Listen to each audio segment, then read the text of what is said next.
are you interested in helping with the presidential race? And I'd say, no, but I'd like to know about my local stuff. And there was dead silence and no redirection. What level was this at? This was one of the national calls for the RNC. I don't remember. Like I said, it was a while ago now. But basically, I was testing the calls that were coming. It was a live volunteer, and I was like, not interested in doing that. But is there anything locally I can do? And there was no redirection to like, well, here's your REC or here's something to look for. You had a live individual calling you Yes. from out of state.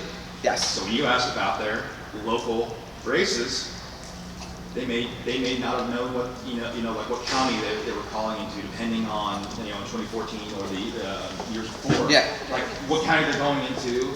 Truthfully, their director, the person running their phone bank. Yeah.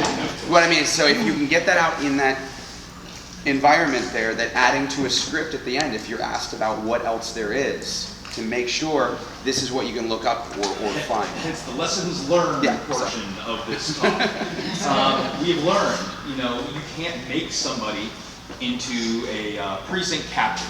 You can be the best volunteer in the world, but if they want to represent their precinct, their county, you're not going to get them out there. You're not going to get them to get their friends to get out there. Along those lines, we've found out that you can't run it from the top down.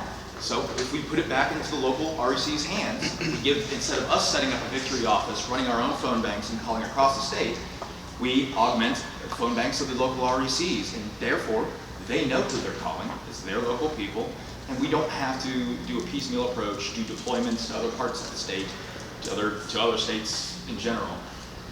It's one of these things that the more that we give back from the top down to the lower levels, the more that we take from take away from the federal government, the more that our states can do. The more that we take away from the state, the more our local communities can do.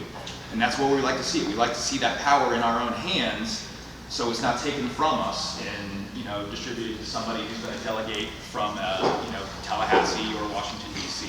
The more that we can get it down here on the local level for the presidentials, the more responsive each senator's going to be, each county's going to be.